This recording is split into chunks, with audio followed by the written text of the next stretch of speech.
नमस्कार दोस्तों, हमारे आज़ादी के आंदोलन में शहीद आज़म भगत सिंह और उनके साथियों की बड़ी ही महत्वपूर्ण भूमिका रही थी। उनके संगठन का नाम था हिंदुस्तान सोशलिस्ट रिपब्लिकन एसोसिएशन यानी HSRA और HSRA की स्थापना 8 और 9 सितंबर सन 1928 को दिल्ली में देश के तमाम नामी गिरामी क्रांतिकारियों द्वारा की गई थी। मैं सौरभ, रचनात्मक शिक्षक मंडल उत्तराखंड की स्कूली बच्चों को आज़ादी के विभिन्न पहलुओं से परिचित करवाने की मुहिम के तहत आपको बताऊंगा HSRA के गठन और उसके घोषणा पत्र के बारे में। इस प्रोग्राम को हमने 2 वीडियोस में बांट दिया है। इस पहले वीडियो में HSRA के गठन के बारे में मैं आपसे चर्चा करूंगा। HSRA से जुड़ी ये जानकारी एकदम प्रामाणिक हो, ये तय करने के लिए जिस किताब का सहारा मैंने लिया है उसका नाम है क्रांतिकारी आंदोलन का वैचारिक विकास, चापेकर बंधुओं से भगत सिंह तक। इस किताब के लेखक हैं शिव वर्मा, जो खुद शहीद आजम भगत सिंह की क्रांतिकारी गतिविधियों के एक बहुत ही महत्वपूर्ण साथी थे। अपनी इस किताब में शिव वर्मा लिखते हैं कि 1917 की अक्टूबर समाजवादी क्रांति मानवता के इतिहास में एक युगांतरकारी घटना है। उसने केवल रूस में ही साम्राज्यवाद को पराजित नहीं किया, बल्कि पूरी साम्राज्यवादी व्यवस्था को भी एक जबरदस्त झटका दिया। इस क्रांति ने रूस में मनुष्य द्वारा मनुष्य के और राष्ट्र द्वारा राष्ट्र के शोषण पर आधारित व्यवस्था को समाप्त कर दिया। सोवियत जनता अपने भाग्य की स्वामी बन गई। खेतों, कारखानों और वर्कशॉपों पर उसका सामूहिक स्वामित्व कायम हो गया। अक्टूबर क्रांति ने न सिर्फ रूस के अवाम को पूंजीपतियों और जमींदारों की गुलामी से मुक्त किया, बल्कि एक बिल्कुल नए समाज और नए इंसान को भी जन्म दिया। उसने गुलाम देशों के स्वाधीनता सेनानियों को प्रेरित किया और उनके अंदर विश्वास जगाया कि उनकी लड़ाई कामयाब होकर रहेगी। उसने दुनिया के विभिन्न हिस्सों में चल रहे मुक्ति संघर्षों को नए आयाम भी दिए। इससे आगे शिव वर्मा बताते हैं कि अक्टूबर क्रांति और यूरोप तथा एशिया में साम्राज्यवाद विरोधी क्रांति की लहर ने और साथ ही साथ प्रथम विश्व युद्ध के उपरांत भारतीय जनता के क्रांति की तरफ बढ़ते कदमों ने ब्रिटिश साम्राज्यवादियों को चौकन्ना कर दिया था। उन्होंने अप्रिय स्थिति से निपटने के लिए दोतरफा नीति अपनाई। एक तरफ तो उन्होंने मॉन्टेग्यू चिम्सफोर्ड सुधारों का ढकोसला खड़ा करके नरमपंथी राष्ट्रीय नेताओं का समर्थन प्राप्त करने की कोशिश की और दूसरी तरफ राजद्रोह के मामलों की छानबीन करने और क्रांतिकारियों के दमन के उपाय सुझाने के लिए न्यायमूर्ति रॉलेट की अध्यक्षता में एक कमेटी नियुक्त की। इस कमेटी की सिफारिशें बड़ी ही पाशविक थीं। उसने साधारण राजनीतिक गतिविधियों तक को राजद्रोह करार दे दिया था। रॉलेट कमेटी की दमनकारी सिफारिशों के विरोध में गांधी जी ने एक दिन आम हड़ताल का आह्वान किया। इस आह्वान के अप्रत्याशित प्रभाव हुए और जनता अपना क्रोध व्यक्त करने के लिए एकजुट होकर सामने आ गई। ये सरकार के लिए ही नहीं, बल्कि हमारे नेताओं के लिए भी एक नई बात थी। अंग्रेजों ने भारतीयों को सबक सिखाने का निश्चय किया और 13 अप्रैल 1919 को जलियांवाला बाग में इस निश्चय को अमली रूप भी दे दिया गया। इसके बाद तो जनता में गुस्से की लहर दौड़ गई और पंजाब के लगभग सभी शहरों में लोग सड़कों पर निकल आए। सरकार ने उसे संगठित विद्रोह की संज्ञा दी, लेकिन वास्तव में गांधी जी भी इस सब के लिए तैयार नहीं थे। उन्होंने ऐलान किया कि एक दिन की आम हड़ताल का नारा देकर उन्होंने भयंकर भूल की थी। उन्होंने लोगों से आंदोलन बंद करने और सुधारों पर अमल करने का अनुरोध किया। लेकिन दूसरी तरफ अंग्रेजों की दमनकारी नीतियों के खिलाफ जनता का और खासकर क्रांतिकारियों का गुस्सा चरम पर पहुंच चुका था। ऐसे में सितंबर 1920 में लाला लाजपत राय ने कांग्रेस को आगाह करते हुए कहा था कि जनता क्षुब्ध एवं परेशान है और कुछ कर गुजरने के मूड में है। उन्होंने कांग्रेस से यह भी कहा कि अगर जनता के इस गुस्से को सही रास्ते पर न डाला गया तो वो अपना रास्ता अपनाएगी जो देश के लिए अहितकर होगा। इस तथ्य की ओर से आंखें बंद करने से कोई लाभ नहीं होगा कि हम क्रांतिकारी युग से होकर गुजर रहे हैं। उन्होंने ऐलान किया और कहा, प्रकृति से और परंपरा से हम क्रांतियों को पसंद नहीं करते हैं।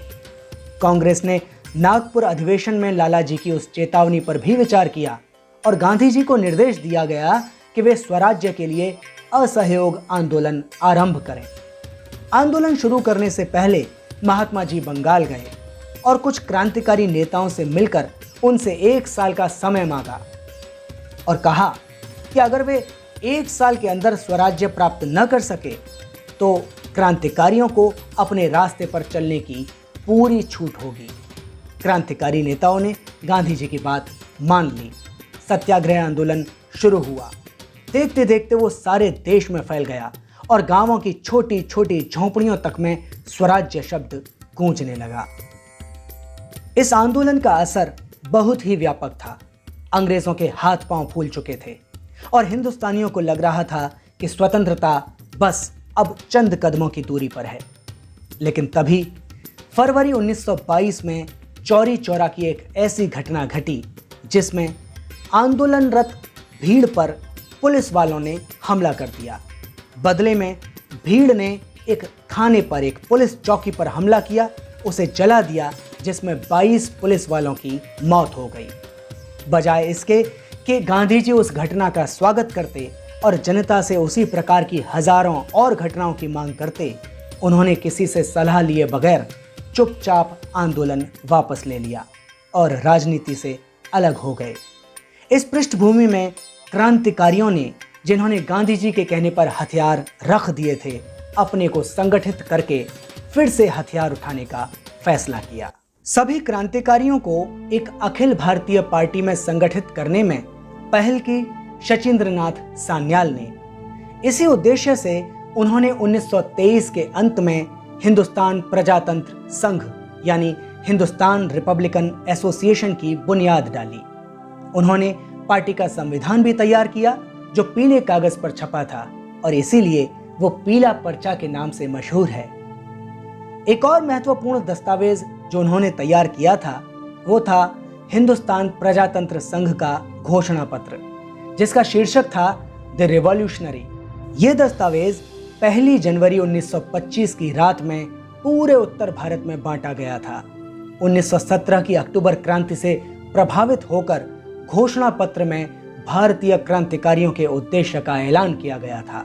घोषणा पत्र का दृष्टिकोण निश्चित रूप से अतीत का दामन छोड़कर समाजवाद का और सोवियत को विजयी समाजवाद का पहला देश कहकर उसका स्वागत करता है।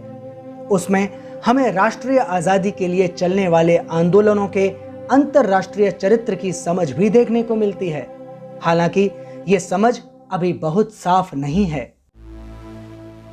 शचींद्रनाथ सान्याल और उनके समय के अन्य क्रांतिकारियों की सैद्धांतिक मान्यताओं का सत्येंद्र नारायण मजूमदार ने अपनी पुस्तक in search of a revolutionary ideology and revolutionary program में संक्षेप में बड़ा अच्छा खुलासा प्रस्तुत किया है। दोनों दस्तावेजों यानी क्रांतिकारी और संविधान पर टिप्पणी करते हुए उन्होंने लिखा है, ये दोनों दस्तावेज उन क्रांतिकारियों की सोच का प्रतिनिधित्व करते हैं जो उन दिनों साम्यवाद की तरफ आकर्षित हो रहे थे। इसके बाद दोनों दस्तावेजों की विशिष्टताओं का उल्लेख करते हुए वे लिखते हैं, इन दोनों दस्तावेजों की विशिष्टताएं हैं क समाजवाद की विजय पताका फहराने वाले देश के रूप में बोल्शेविक रूस के प्रति और साम्यवाद के प्रति स्पष्ट झुकाव। ख राष्ट्रीय मुक्ति के लिए क्रांति के अंतरराष्ट्रीय चरित्र को समझने की शुरुआत, हालांकि ये समझ अभी बहुत साफ नहीं थी। ग स्वतंत्र भारत की सामाजिक तथा आर्थिक व्यवस्था की रूपरेखा तैयार करने की कोशिश। घ मजदूरों और किसानों को संगठित करने के लिए कृत संकल्प होना।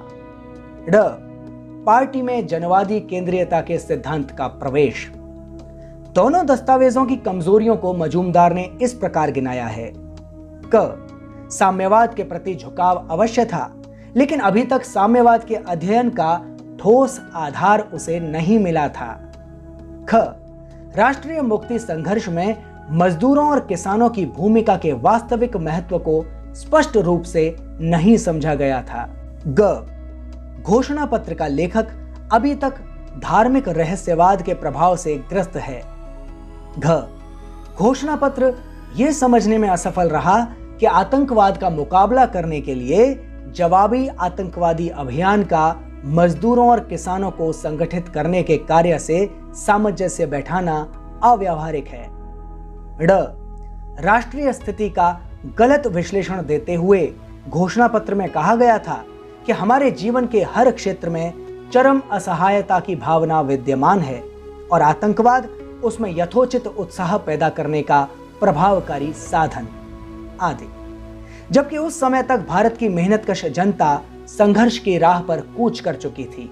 उसका अगुआ दस्ता मजदूर वर्ग निर्मम पुलिस दमन के बावजूद लगातार और बहादुरी के साथ शानदार लड़ाइयां लड़ रहा था। आगे शिव वर्मा बताते हैं कि संयुक्त प्रांत, जिसे अब उत्तर प्रदेश कहते हैं, उसमें 1925 में क्रांतिकारी पार्टी के लगभग सभी प्रमुख नेता काकोरी षड्यंत्र केस के सिलसिले में पकड़कर जेल में बंद कर दिए गए थे। इससे हिंदुस्तान प्रजातंत्र संघ के संगठन को बहुत बड़ा धक्का लगा। केवल चंद्रशेखर आजाद और कुंदन लाल गुप्त ही पुलिस के चंगुल से बचकर निकल पाए थे। इनके अतिरिक्त बाहर जो साथी रह गए थे वे सब दूसरी पंक्ति के सिपाही थे। पार्टी को फिर से संगठित करने का दायित्व इन्हीं दूसरी पंक्ति के साथियों पर पड़ा। उस समय यानी 1925 में कुछ क्रांतिकारी लाहौर में सक्रिय थे और कुछ कानपुर में फिर से काम आरंभ करने का प्रयास कर रहे थे। सैद्धांतिक दृष्टिकोण से उस समय तक इन दोनों केंद्रों के साथियों के दिमाग साफ नहीं थे।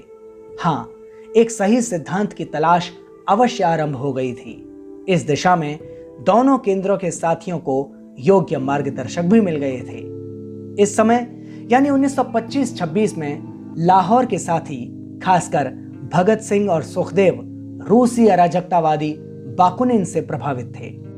श्री राजाराम शास्त्री ने एक बार इन पंक्तियों के लेखक से कहा था, यानी शिव वर्मा से कहा था कि भगत सिंह वस्तुतः पुस्तकों को पढ़ता नहीं, निगलता था, लेकिन फिर भी उसकी ज्ञान की पिपासा सदा अनबुझी ही रहती थी। भगत सिंह पुस्तकों का अध्ययन करता, नोट्स बनाता, अपने साथियों से उन पर विचार विमर्श करता, अपनी समझ को नए ज्ञान की कसौटी पर आत्मालोचनात्मक ढंग से परखने का प्रयास करता और इस प्रक्रिया में अपनी समझ में जो जो गलतियां दिखाई पड़ती उन्हें सुधारने की कोशिश करता। इन सब बातों ने पंजाब ग्रुप को तेजी के साथ आगे बढ़ने में मदद की। परिणाम स्वरूप 1928 के आरंभ में उन्होंने अराजकतावाद को छोड़कर समाजवाद को ध्येय के रूप में स्वीकार कर लिया। इसका यह मतलब नहीं कि उन्होंने मार्क्सवाद को पूरी तरह से समझ लिया था। अतीत के प्रभाव से अभी पूरी तरह छुटकारा नहीं मिल पाया था। कानपुर के साथी भी ठीक उसी दिशा में आगे बढ़ रहे थे। हालांकि उनकी आगे बढ़ने की गति में वो तेजी नहीं थी जो लाहौर के साथियों में थी। कानपुर के साथियों का झुकाव भी समाजवाद की तरफ हो गया था, लेकिन यह झुकाव बुद्धि संगत होने की बजाय भावात्मक अधिक था। उस समय तक कानपुर ग्रुप चंद्रशेखर आजाद और कुंदन लाल गुप्त से संपर्क स्थापित कर चुका था। ये दोनों साथी काकोरी षड्यंत्र केस में फरार घोषित किए जा चुके थे। तो ये थी पृष्ठभूमि जब 1928 के आरंभ में भगत सिंह ने विभिन्न दलों को मिलाकर क्रांतिकारियों का एक अखिल भारतीय संगठन बनाने का विचार अपने साथियों के सामने रखा। HSRA के गठन से संबंधित तथ्यों के बारे में फिलहाल बस इतना ही।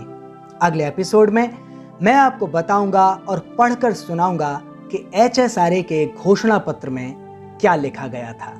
तब तक के लिए नमस्कार।